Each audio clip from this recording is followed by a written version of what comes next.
تو جب آپ نے سعی بھی مثال کے طور پر کر لی تو اب آپ نے یہاں سے مینا کی طرف روانہ ہونا ہے۔ ظہر کی نماز آپ کو مینا میں جا کے پڑھنی ہے۔ آپ کے لیے ظہر کی نماز مینا میں پڑھنا سنت ہے۔ 8 ذی الحجہ کی ظہر، 8 ذی الحجہ کی عصر اور مغرب اور عشاء اور 9 ذی الحجہ کی فجر، یہ 5 نمازیں مینا میں پڑھنا آپ کے لیے سنت ہے۔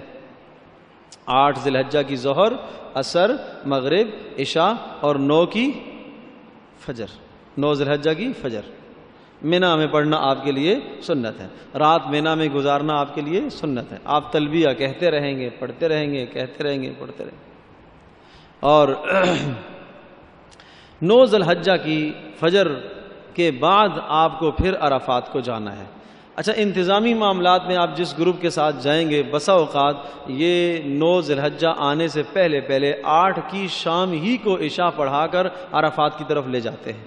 اگر آپ کے معلم کی طرف سے ایسا ہی انتظام ہے تو جانے میں بھی کوئی حرج نہیں ہے، اور اگر آپ کے لیے رکنا ممکن ہے تو پھر آپ رک جائیے۔ ہاں، بغیر کسی عذر کے آج رات کو یہاں سے جانا مکروہ ہے، لیکن اگر عذر ہے، آپ سمجھتے ہیں کہ ہم اس انتظام سے ہٹ جائیں گے، بچھڑ جائیں گے اور جگہوں کا ملنا مشکل ہے اور اپنے خیموں کا ملنا مشکل ہے، تو پھر کوئی حرج نہیں ہے، آپ چلے جائیے۔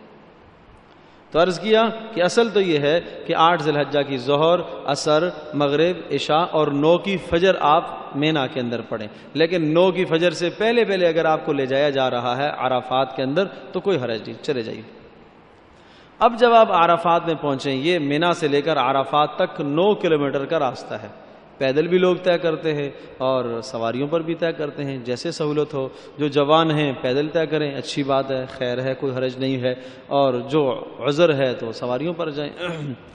تو جب آپ عرفات میں پہنچ جائیں گے، یہ آج 9 ذی الحجہ کو یوم عرفہ کہلاتا ہے، آپ نے عرفات میں پہنچنا ہے، اور وقوف عرفہ جو حج کا رکن اعظم کہلاتا ہے، یہ رکن آج آپ نے ادا کرنا ہے۔ اس وقوف عرفہ میدان عرفات کے اندر جو وقوف کا ٹائم ہے وہ زوال سے لے کر غروب آفتاب تک ہے۔ زوال سے لے کر 9 ذی الحجہ کا زوال شروع ہو گیا تو وقوف عرفہ کا ٹائم شروع ہو گیا، اور کب تک رہے گا؟ یہ غروب آفتاب تک، 9 ذی الحجہ کے غروب آفتاب تک۔ لیکن اگر کوئی آدمی کسی عذر کی وجہ سے اس وقت میں نہیں پہنچ پایا، زوال سے لے کر غروب آفتاب تک نہیں پہنچ پایا، وہ 9 ذی الحجہ کی شام کو پہنچا، مغرب میں پہنچا، عشاء میں پہنچا، صبح صادق سے پہلے بھی عرفات میں پہنچ جاتا ہے تو اس کا حج ادا ہو جائے گا۔ لیکن اگر یہ وقت اس کو عرفات میں نہیں ملتا تو اس کا حج ادا نہیں ہوا، اس کا حج ادا نہیں ہوا۔ میدان عرفات میں آپ اس بات کی خوب یقین دہانی کر لیجئے کہ آپ حدود عرفات کے اندر ہی ہیں۔ اگرچہ میدان عرفات بہت وسیع ہے، بہت بڑا ہے، لیکن بسا اوقات نادانی کی وجہ سے، انجانی کی وجہ سے، مسئلہ معلوم نہ ہونے کی وجہ سے جہاں جس کو جگہ مل گئی وہاں آدمی بیٹھ جاتا ہے، حالانکہ جگہ نشان لگے ہوئے ہوتے ہیں، ابتدا، آغاز، انتہا، آغاز، انتہا، جگہ نشان لگے ہوئے ہوتے ہیں، اندازہ ہو جاتا ہے کہ یہ جگہ عرفات میں شامل ہے یا نہیں۔ تو اگر آپ عرفات میں شامل نہیں ہوئے، آدمی باہر ہی کھڑا رہا، اس جگہ کے احاطے کے اندر نہیں گیا تو حج تھوڑا ہی ادا ہوگا۔ تو حج کا رکن اعظم ہے، اور یہ ایسا رکن ہے کہ جس کی تلافی نہیں ہو سکتی۔ باقی تو پیچھے ایسی چیزیں بھی ہیں کہ آپ دم دے دیں گے، ایک جانور ذبح کریں گے تو تلافی ہو جائے گی، لیکن اس کی تلافی نہیں ہو سکتی۔ تو میدان عرفات کے اندر جو عرض کیا کہ آپ کا جو وقوف ہے، وقوف کا وقت ہے وہ 9 ذی الحجہ زوال کے بعد سے لے کر کون سے ٹائم تک؟ غروب آفتاب تک۔ ہاں، یہ یاد رکھیے گا، زوال سے لے کر غروب آفتاب تک۔ جیسے ہی زوال ہوا غسل کرنا سنت ہے، لیکن چونکہ رش اس قدر ہے کہ آپ غسل نہیں کر پاتے تو کوئی حرج نہیں، وضو کر لیجیے، وضو کر لیجئے، اور اس کے بعد آپ نے ظہر اور عصر کی نماز ادا کرنی ہے ظہر کے وقت میں۔ لیکن یہاں 2 باتیں ہیں کہ اگر آپ امیر حج کے پیچھے نماز پڑھتے ہیں، مسجد نمیرہ کے اندر جہاں خطبہ حج ہوتا ہے، جو حج کے امام ہیں ان کے پیچھے اگر آپ نے نمازیں ادا کرنی ہیں اور آپ کو موقع مل جاتا ہے، وہاں آپ پہنچ گئے ہیں، تو آپ ظہر اور عصر کو ایک ہی ٹائم میں، یعنی ظہر کے ٹائم میں پڑھیں گے۔ جس طرح سے وہ پڑھائیں گے آپ ان کی اقتداء میں آپ نمازیں پڑھیں گے۔ لیکن اگر آپ وہاں نہیں پہنچ پاتے، آپ کا خیمہ بہت دور ہے، بہت دور ہے، آپ کے لیے پہنچنا ممکن ہی نہیں ہے، مشکل ہے، نہیں چل پاتے، آپ اپنے خیمے میں کے اندر پڑھ رہے ہیں، تو پھر آپ ظہر کو ظہر میں اور عصر کو عصر میں پڑھیں گے۔ آپ 2-4 آدمی مل کر جماعت کر لیجئے، ظہر کو ظہر کے وقت میں پڑھیں گے اور عصر کو عصر کے وقت میں۔ اچھی طرح سے پھر ذہن نشین فرما لیجئے کہ ظہر اور عصر کو آپ نے جمع جب کرنا ہے کہ جب آپ کس کے پیچھے ہوں؟ امام حج کے پیچھے ہوں، امام حج کے پیچھے ہوں، اور مسجد نمیرہ کے متصل آپ جڑے ہوئے ہوں تو ایسا ہے۔ اور اگر آپ وہاں نہیں پہنچ پاتے، اپنے خیموں میں پڑھتے ہیں، تو پھر کیا پڑھیں گے؟ ظہر کو ظہر میں اور عصر کو عصر کے وقت میں۔ جب آپ نے ظہر کی نماز پڑھ لی تو اب ظہر کی نماز پڑھ لینے کے بعد آپ وقوف فرمائیں۔ وقوف کا مطلب یہ ہے کہ آپ وہاں چاہیں تو بیٹھ کر، چاہیں تو کھڑے ہو کر نفل ادا کریں اور دعائیں پڑھیں، تلاوت کریں، جو عمل ہو سکتا ہے کیجیے۔ اور اسی طرح سے پھر عصر کی نماز اگر آپ نے پہلے ادا کر لی ظہر کے ٹائم میں تو اچھی بات ہے، اور اگر نہیں کی تو عصر کا وقت آیا تو آپ ادا کیجیے۔ اور عصر کے وقت کے بعد پھر یہ اصل مستحب وقت ہے وقوف کا کہ آپ تھوڑی دیر کھڑے ہو جائیے اور کھڑے ہو کر آپ دعائیں کریں، خوب دعائیں کریں، غروب آفتاب تک، سورج کے ڈوبنے تک آپ دعائیں کرتے رہیں۔ یہ جگہ اور یہ وقت اتنا مبارک ہے، اتنا مبارک ہے کہ اس جگہ میں اور اس وقت میں آپ کی کوئی دعا رد نہیں کی جائے گی، قبول ہوگی، آپ کی بخشش بھی کی جائے گی۔ حدیث پاک میں آتا ہے کہ حاجیوں کی بھی بخشش ہوگی، اور حاجی جس کے لیے بخشش مانگے گا اس کی بھی بخشش ہو جائے گی۔ یہ اللہ پاک نے آپ کو فضیلت دی ہے۔ امام غزالی رحمۃ اللہ علیہ نے ایک روایت کو نقل کیا کہ عرفہ کے اندر، میدان عرفات میں گناہ تو تصور نہیں آدمی کہ آدمی گناہ کرے، وہاں نافرمانی کرے، لیکن بڑا گناہ اس آدمی کا گناہ ہے جو اللہ کی رحمت سے اس دن مایوس ہو جائے کہ پتہ نہیں میری بخشش ہوگی یا نہیں ہوگی۔ یہ بڑا گناہ سمجھا جاتا ہے وہاں کا۔ تو اس لیے اللہ کی ذات سے امید ہو کہ اللہ پاک میرے گناہوں کو معاف کرے گا انشاءاللہ۔ تو یہ ٹائم کب تک ہے؟ زوال سے لے کر غروب آفتاب تک، یہ آپ نے میدان عرفات میں گزارنا ہے۔ جیسے ہی غروب آفتاب ہو گیا یا غروب آفتاب سے کچھ وقت پہلے آپ میدان عرفات سے نکلیں اور بالکل اس کے بارڈر پر آ جائیں تو بھی جائز ہے، تاکہ آپ کے لیے غروب آفتاب کے بعد نکلنا آسان ہو، جائز ہے۔ لیکن غروب آفتاب سے پہلے پہلے میدان عرفات کو چھوڑنا بغیر کسی عذر کے مکروہ ہے، کراہت ہے۔ تو اس لیے آپ اندر ہی رہیے۔ ہاں یہ اجازت ہے کہ بالکل آپ انتہا پر آ جائیے جہاں سے آپ کو نکلنا ہے تاکہ آسانی رہے۔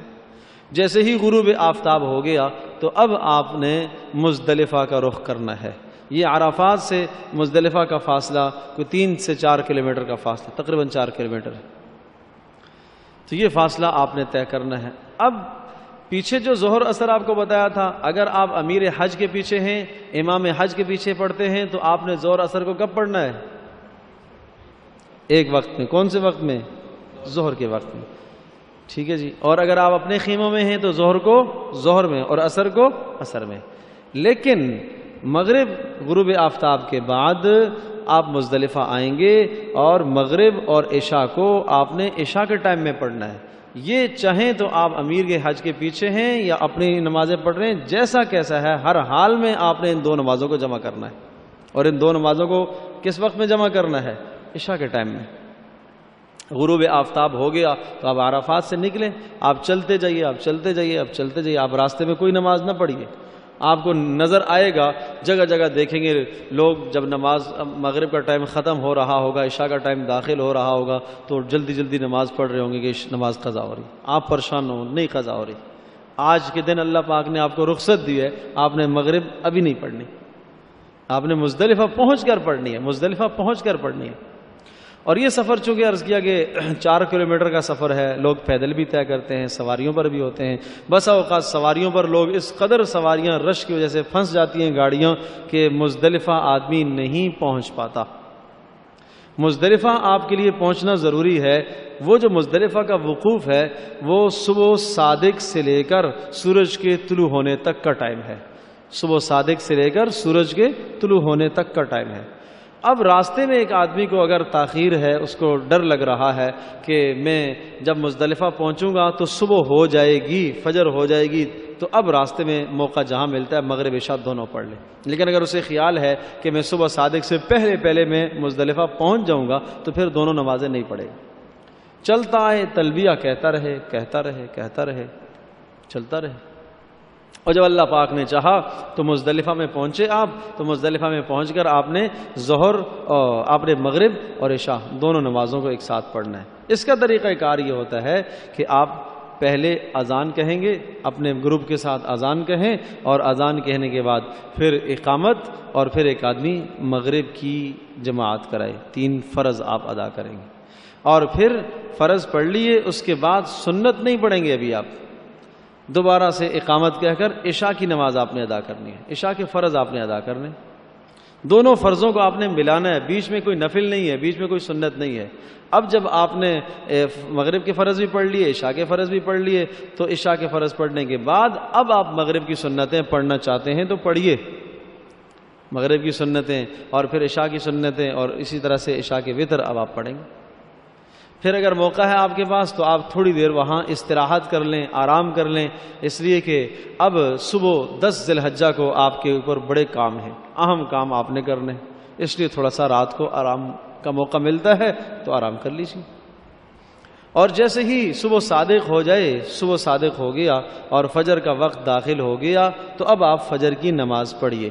جس آدمی نے مزدلفہ کے میدان میں فجر کی نماز ادا کر لی، اس کا وقوف مزدلفہ ادا ہو گیا، ایک لمحہ بھی آپ رک گئے تو وقوف مزدلفہ ادا ہو گیا۔ لیکن ٹائم یہی ہونا چاہیے، کس ٹائم میں؟ صبح صادق سے لے کر سورج کے طلوع ہونے تک کا ٹائم، یہ وقوف مزدلفہ کہلاتا ہے، یہ وقت مختصر ہوتا ہے۔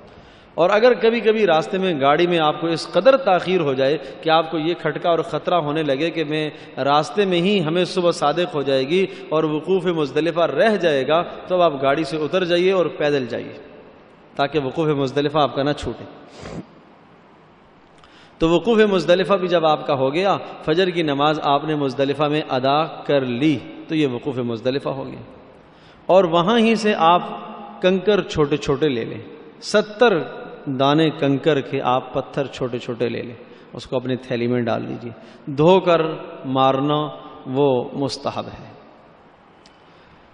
تو اصل تو یہ ہے کہ یہاں سے صرف 1 دن کے کنکر لینا وہ مستحب ہے، لیکن چونکہ آگے مینا میں آپ کو دوبارہ کنکر ملنا مشکل ہے تو یہاں سے لے لیں، سارے ہی لے لیں، تو جب بھی کوئی حرج نہیں ہے۔ تو آج کون سا دن ہو گیا؟ آج اب 10 ذی الحجہ میں آپ آ گئے۔ 9 ذی الحجہ آپ میدان عرفات میں تھے، اور 9 ذی الحجہ کے غروب آفتاب کے بعد آپ مزدلفہ میں آئے، رات آپ کی مزدلفہ میں گزری، کچھ سفر میں گزری، کچھ مزدلفہ میں گزری۔ اب 10 ذی الحجہ کو صبح جب سورج طلوع ہو جائے گا، سورج طلوع ہونے کے سے قدرے پہلے آپ نے مزدلفہ سے نکلنا ہے، مزدلفہ سے اب آپ نے مینا کی طرف آنا ہے۔ مینا اور مزدلفہ ملے ہوئے ہیں، اب آپ کے خیمے کہاں ہیں اس حساب سے کبھی دوری ہوگی کبھی نزدیک ہوگا، لیکن یہ دونوں جگہیں آپس میں ملی ہوئی ہیں، بیچ میں کوئی زیادہ فاصلہ نہیں۔ اب 10 ذی الحجہ کو آج جو آپ نے کام کرنے ہیں وہ اہم کام ہیں، حج کے اس عبادت کے اہم کام ہیں۔ اس میں پہلا کام آپ نے رمی کرنی ہے، اور دوسرا کام آپ نے پھر قربانی کرنی ہے، اور تیسرا کام آپ نے بال منڈوانے ہیں، اور چوتھا کام آپ نے طواف کرنا ہے۔ تو یہ ترتیب سے، اسی ترتیب سے آپ نے کام کرنے ہیں۔ آج 10 ذی الحجہ کو جب آپ مزدلفہ سے نکلیں گے، کب نکلیں گے؟ سورج کے طلوع ہونے کے بعد، ٹھیک ہے، سورج کے طلوع ہونے کے بعد آپ آئیں گے۔ اب آپ نے آنا ہے کہاں؟ مینا کے اندر، شیطان کو کنکریاں مارنے کے لیے۔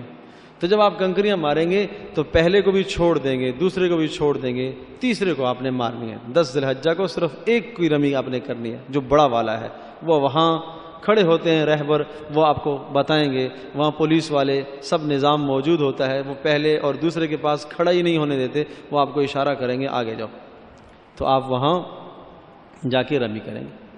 اب آپ نے جب کنکر مارنے ہیں تو 7 کنکریاں آپ کے ہاتھ میں موجود ہیں، تو آپ بسم اللہ اللہ اکبر کہہ کر اس طرح سے کنکر ماریں۔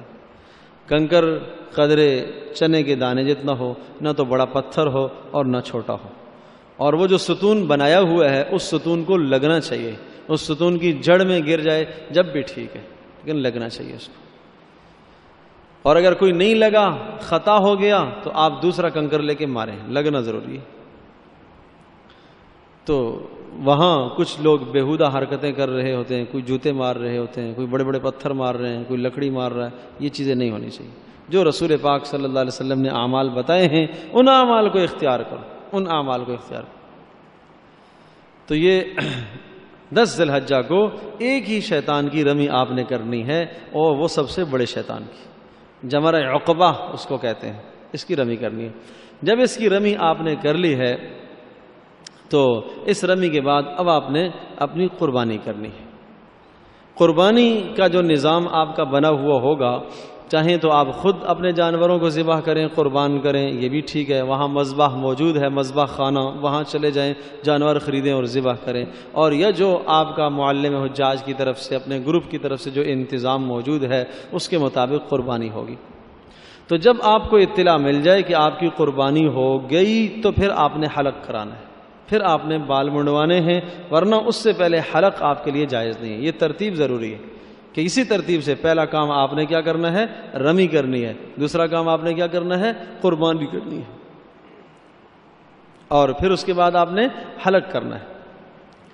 تو جب آپ کی قربانی ہو گئی، بسا اوقات تو یہ ہے کہ اب رمی کا ٹائم آپ کو بتا دیا کہ 10 ذی الحجہ کی جو رمی آپ کریں گے اس کا ٹائم سورج کے طلوع ہونے کے بعد سے زوال تک، یہ سب سے بہترین ٹائم ہے، یہ مستحب ٹائم ہے، سورج کے طلوع ہونے سے کہاں تک؟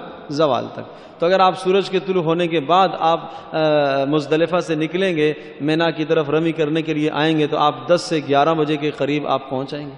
جب 10-11 بجے کے قریب آپ پہنچے تو آج زوال سے پہلے آپ رمی کر لیں گے، اور زوال سے پہلے رمی کرنا یہ مستحب ہے۔ اور پھر زوال سے لے کر غروب آفتاب تک رمی کرنا بغیر کراہت کے جائز ہے، اور غروب آفتاب سے لے کر صبح صادق تک یہ رمی جائز تو ہے، لیکن معذوروں کے لیے، عورتوں کے لیے، بوڑھوں کے لیے ہے۔ تو ان اوقات کا آدمی خیال رکھے۔ تو جب آپ نے پہلے دن کی رمی کر لی اور اب آپ کی قربانی بھی ہو گئی، اور بسا اوقات قربانی میں تاخیر ہو جاتی ہے، رمی آپ نے کر لی 11 بجے، آپ نے کنکر مار لیے، لیکن قربانی آپ کی 10 ذی الحجہ کو ہو ہی نہیں سکتی۔ آپ کو بتایا کہ آپ کی قربانی کل ہوگی، آپ کو بتایا کہ آپ کی قربانی پرسوں ہوگی، تو قربانی کے تو آپ دن جانتے ہیں، 10 ذی الحجہ کو بھی قربانی ہے، 11 کو بھی ہے، 12 کی غروب آفتاب سے پہلے کسی بھی وقت آپ کی قربانی ہو جائے، تو بسا اوقات کئی گھنٹے اور بسا اوقات ایک دن آپ کی قربانی ہونے میں لگ جائے گا۔ جب تک آپ کی قربانی نہیں ہوگی آپ اس وقت تک حلق نہیں کرائیں گے، یہ پابندی ضروری ہے۔ تو اس لیے عرض کر رہا تھا کہ حج کے اعمال تو آسان ہیں لیکن مشقت ہے اس میں، اس لیے کہ اب گرد و غبار لگا ہوا ہے، ڈسٹ لگا ہوا ہے، جی چاہ رہا ہے جا کے نہاؤں، جی چاہ رہا ہے کہ احرام کو اتاروں، سلے ہوئے کپڑے پہنوں، لیکن چونکہ قربانی نہیں ہوئی ہے اس لیے آپ کو پابندی کرنی ہے۔ تو جیسے ہی آپ کی قربانی ہو گئی، اطلاع ہو گئی کہ ہاں قربانی ہو گئی، اب آپ کے لیے اجازت ہے آپ جائیے اپنے بال منڈوائیے۔ اسی طرح سے منڈوانا یہ افضل، قینچی سے چھوٹے کرانا بھی جائز ہے، اور خواتین کے لیے وہی بتایا جس طرح سے پیچھے طواف میں انہوں نے کیا تھا، وہی طریقہ یہاں پر بھی اختیار کریں گے کہ جب اب حلق ہو گیا تو اب احرام کی تمام پابندیوں سے آپ خارج ہو گئے۔ اب آپ غسل کر کے اپنے صاف ستھرے کپڑے پہنیے، سلے ہوئے کپڑے پہنیے، سب پابندیوں سے فارغ ہو گئے۔ ایک پابندی شادی شدہ آدمی پر ایک پابندی رہ گئی، وہ ہے بیوی کے قریب جانے والی پابندی، یہ پابندی باقی ہے۔ یہ پابندی جا کر ختم ہوتی ہے طواف زیارت کے بعد۔ تو جب آپ نے قربانی بھی کر لی، اس کے بعد آپ نے حلق بھی کر لیا، اب حلق کے بعد آپ نے کیا کام کرنا ہے؟ اب آپ نے طواف زیارت کرنا ہے۔ طواف زیارت، یہ جو طواف زیارت ہے یہ 10 ذی الحجہ کو اگر آپ کریں گے اچھی بات، نہیں موقع ملا 11 کو کر لیجئے، نہیں موقع ملا 12 کو کر لیجئے۔ 12 کے غروب آفتاب سے پہلے آپ نے یہ طواف کرنا ہے۔ طواف زیارت یہ حج کا دوسرا رکن ہے۔ حج کے 2 ارکان ہیں، ایک وقوف عرفہ اور دوسرا طواف زیارت، یہ 2 فرائض ہیں، ان میں سے کوئی فرض چھوٹ گیا تو آپ کا حج نہیں ادا ہوگا۔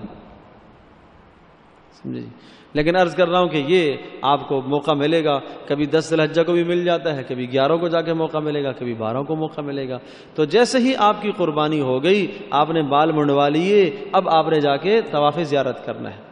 اب آپ حرم میں آئیں گے اور طواف کا وہی طریقہ کار جس طرح سے پیچھے عرض کر چکا ہوں کہ آپ نے جو ہے وہ استلام کر کے طواف کا آغاز کرنا ہے، اختتام پر پھر آپ نے جو ہے اسی طرح سے استلام کرنا ہے، پھر آپ نے مقام ابراہیم میں 2 رکعت نماز ادا کرنی ہے، پھر آپ نے زمزم کا پانی پینا ہے۔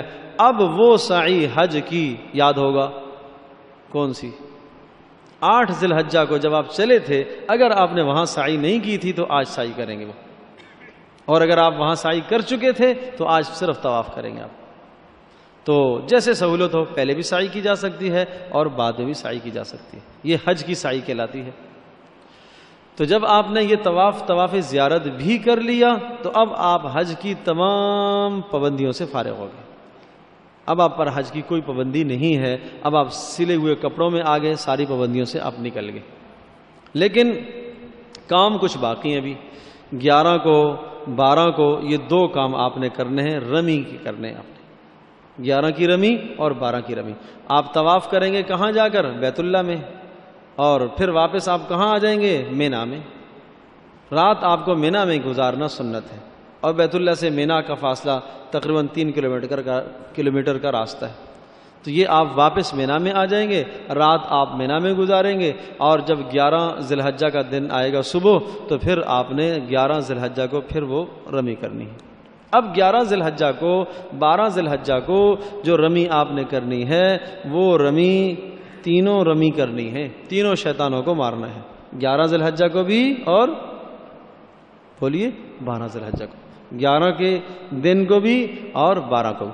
11 ذی الحجہ اور 12 ذی الحجہ ان دونوں دن کی جو رمی ہے اس کا جو ٹائم ہے وہ زوال کے بعد شروع ہوتا ہے، زوال کے بعد شروع ہوتا ہے۔ اصل وقت اس کا یہ ہے زوال سے لے کر غروب آفتاب تک۔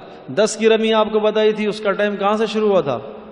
سورج کے طلوع ہونے سے زوال تک، یہ افضل ٹائم تھا۔ اور یہ جو 11 اور 12 کی رمی کریں گے اس کا جو افضل وقت ہے وہ زوال کے بعد سے غروب آفتاب تک کا ٹائم ہے، اور معذوروں کے لیے پھر مغرب کے بعد بھی جائز ہے۔ تو اب جب آپ 11 کی رمی کرنے کے لیے آئیں گے تو پہلے شیطان کے پاس کھڑے ہو کر آپ نے 7 کنکر مارنے ہیں، پھر آپ نے دعائیں کرنی ہے، خوب دعائیں کرنی ہے، یہاں دعا کرنا سنت ہے۔ پھر دوسرے شیطان پر آئیں گے، اس کو آپ نے اسی طرح سے 7 کنکری آپ نے مارنی، پھر آپ دعائیں کریں گے۔ اور پھر تیسرے شیطان کے پاس آئیں گے، وہاں آپ نے اسی طرح سے 7 کنکر مارنے، اب دعا نہیں کرنی۔ پہلے 2 پر دعا ہے، تیسرے پر دعا نہیں۔ پہلے 2 پر دعا کرنا سنت ہے، تیسرے پر دعا نہیں ہے۔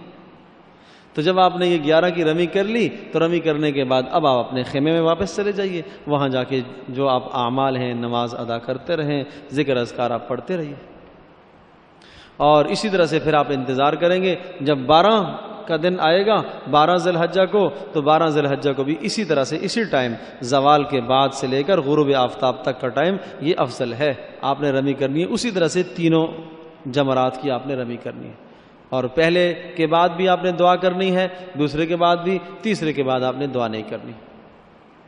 اب جب آپ نے 12 کی رمی کر لی تو اب غروب آفتاب سے پہلے اگر 12 ذی الحجہ کے غروب آفتاب سے پہلے آپ نے مینا چھوڑ دیا، 12 کی رمی کر لی، اب آپ کا حج مکمل ہو گیا، حج کے تمام افعال مکمل ہو گئے، اب آپ مکہ مکرمہ اپنی رہائش گاہ جہاں آپ کی رہائش ہے وہاں آ جائیے۔ لیکن اگر 12 ذی الحجہ کو آپ نکلتے تاخیر ہو گئی کہ سورج ڈوب گیا اور آپ ابھی مینا ہی میں ہیں، اب نکلنا جائز نہیں، غروب آفتاب سے پہلے آپ مینا چھوڑیں گے، اور غروب آفتاب کے بعد اگر غروب آفتاب ہو گیا اب نکلنا آپ کے لیے جائز نہیں ہے، اب 13 کی رمی آپ کریں گے، آپ کے ذمہ لازم اور واجب ہو گئی کہ اس تاخیر کی وجہ سے 13 کی رمی آپ کر کے آئیں گے، اور افضل ہے کہ 13 کی رمی کر کے آئیے، لیکن اگر نہ کریں جب بھی کوئی حرج نہیں۔ فمن تعجل فی یومین فلا اثم علیہ ومن تاخر فلا اثم علیہ، دونوں باتوں کی اللہ پاک نے رعایت اور گنجائش دی ہے کہ آپ 11 اور 12 کی رمی کر کے چاہیں تو آپ واپس آ جائیں، اور چاہیں تو آپ رک کر 13 کی رمی بھی آپ کر کے آئیے۔ بس اس میں یہ بات یاد رکھیے گا کہ اگر 12 کے بعد آپ غروب آفتاب آپ کو مینا میں ہی ہو جاتا ہے تو پھر آپ کے ذمہ لازم ہے کہ آپ رکیے اور 13 کی رمی بھی آپ کر کے آئیے۔ تو جب یہ رمی بھی آپ نے کر لی تو اب آپ کا حج گویا کہ مکمل ہو گیا، حج کے تمام ارکان ادا ہو گئے۔ خواتین کے لیے چند باتیں قابل غور ہیں اور اہم ہیں، وہ یہ کہ حج اور عمرے کے سارے اعمال سوائے طواف کے وہ تو مسجد سے خارج ہوتے ہیں، مثلا مینا میں جانا، مثلا عرفات میں جانا، مثلا مزدلفہ میں جانا، صفا مروہ کی سعی کرنا، یہ سارے اعمال مسجد سے خارج ہیں، لیکن طواف وہ مسجد کے اندر ہے، حرم کے اندر ہے۔ تو اگر خواتین ایام میں ہیں تو ایام کی حالت میں وہ طواف کرنے نہیں جائیں گی، وہ ان ایام میں اپنی کوئی ایسی دوا استعمال کریں تاکہ ایام کی نوبت ہی پیش نہ آئے، اور اگر ایام کے دن آگے تو پھر ان کے لیے جائز نہیں ہے حرم کے اندر داخل ہونا، وہ انتظار کریں گی جب پاک و صاف ہو جائیں گی تو پھر جا کے طواف کریں گی، چاہے عمرے کا طواف ہے چاہے حج کا طواف ہے۔ مسئلہ پیچیدگی آتی ہے جا کر طواف زیارت میں، جو حج کا طواف رکن کہلاتا ہے، اس کا ٹائم کیا بتایا آپ کو؟ 10 ذی الحجہ، 11 ذی الحجہ اور 12 ذی الحجہ، کب تک؟ غروب آفتاب سے پہلے تک۔ لیکن مسئلہ یہ ہوتا ہے کہ اگر ایک عورت کو ایام آگے اور 13 کی یا 14 کی اس کی فلائٹ ہے، اب ایسی خواتین کے لیے واپسی چونکہ مشکل ہو جاتا ہے کہ اب وہ آگے پیچھے سیٹ آگے پیچھے ہو نہیں پاتی، تو ان کے لیے بھی حکم یہی ہے کہ جیسا کیسا ممکن ہو وہ وہاں رکیں اور طواف زیارت کر کے آئیں، پاک ہونے کے بعد طواف زیارت کر کے آئیں۔ اگر طواف زیارت نہیں کر کے آئیں گی تو وہ پابندی، اس دیواجی پابندی برقرار ہے، اس پابندی کے لیے حلال نہیں ہوں گی اس وقت تک جب تک طواف زیارت نہیں ہوگا، تو اس لیے اس کا خیال رکھا جائے۔ اور اسی طرح سے باقی حج کے ایام میں آدمی کوشش کرے کہ نیک اعمال زیادہ سے زیادہ، گناہوں کے قریب بالکل نہیں جانا، گناہوں سے اپنے آپ کو بچانا ہے، اور خاص کر کے جس دن آپ 10 ذی الحجہ کو اپنے جسم سے احرام کی چادریں اتاریں گے، سلے ہوئے کپڑوں میں آ جائیں گے، اسی وقت سے شیطان آپ کو مبتلا کر دے گا لایانی میں۔ ہوتا یہ تھا کہ رسول پاک صلی اللہ علیہ وسلم کے زمانے میں اور آپ کے زمانے سے پہلے بھی لوگ کیا کرتے تھے کہ جب یہ قربانی کر لیتے تھے تو پھر وہاں بیٹھ کر مینا کے اندر خوب بات چیت ہوتی تھی، اس لیے کہ آدمی کا احرام اتر گیا، پابندیاں ختم ہو گئی تو آدمی اپنے آپ کو فارغ سمجھتا ہے کہ اب میں فارغ ہو گیا، آزاد سمجھتا ہے، تو ہر قسم کی لیانی کرتا ہے، ہر قسم کی فضولیابی ہوگی۔ آپ دیکھیں گے کچھ لوگ دیکھیں گے حکومت پر تبصرہ کر رہے ہیں، کچھ لوگ جناب اپنے ملک پر تبصرہ کر رہے ہیں، کچھ کیا کر رہے ہیں، کچھ کیا کر رہے ہیں، یہ سب فضول باتیں۔ آپ وہ وقت اعمال میں گزاریے، اذکار میں گزاریے، تو تب تو آپ کا حج قیمتی ہوگا۔ اور یہ بات بھی بڑی اہم ہے کہ آدمی کا حج قبول ہونے کے لیے 2 علامتیں ہیں، 2 علامتیں اگر پائی گئیں تو آپ کا حج قبول ہے۔ پہلی علامت یہ ہے کہ جب آپ حج کر کے واپس آئیں تو واپسی میں آپ کا دل گھٹ رہا ہو، افسوس ہو رہا ہو، بیت اللہ کو دیکھ کر آدمی کا دل افسردہ ہو، اور دوسری کہ آپ کی زندگی بدل جائے، یہ 2 باتیں پائی جائیں گی تو آپ کا حج قبول ہے۔ اور جب آپ واپس آئیں گے اور حج سے فارغ ہو جائیں گے تو آخر میں طواف وداع کرنا وہ بھی واجبات میں ہے، وہ بھی آپ کو کرنا ہے، چاہے وہ جس دن آپ آئیں گے۔ مثال کے طور پر حج کے 10 دن بعد آپ واپس آ رہے ہیں، حج کے 15 دن کے بعد آپ واپس آ رہے ہیں، جب آپ بیت اللہ چھوڑیں گے تو اب آپ جناب کیا طواف وداع کریں گے، اور طواف وداع بھی اسی طرح سے آپ نے کرنا ہے، استلام کر کے شروع کرنا ہے اور استلام پر آپ نے ختم کرنا ہے۔ اپنے کپڑوں میں آپ طواف کریں گے، اس کے بعد 2 رکعت بھی پڑھیں گے اور پھر زمزم کا پانی بھی پئیں گے، یہ طواف وداع کہلاتا ہے، گویا کہ الوداعی طواف۔ اور اگر طواف زیارت کے بعد ایک آدمی نے کوئی بھی نفلی طواف کر لیا پھر بھی وہ طواف وداع ہو ہی جاتا ہے، لیکن مستقل نیت سے کرنا افضل اور بہتر ہے۔ تو یہ تو سارے وہ اعمال تھے جو حج اور عمرے سے متعلق تھے۔ حج اور عمرے کے سارے ارکان وہ مکہ مکرمہ ہی میں ادا ہوتے ہیں، لیکن چونکہ یہ مبارک سفر ہوتا ہے، اس مبارک سفر میں تمام کے تمام حجاج مدینہ منورہ نبی پاک صلی اللہ علیہ وسلم کے روزے پر بھی حاضری دیتے ہیں، اور یہ بھی ایمان کا حصہ ہے۔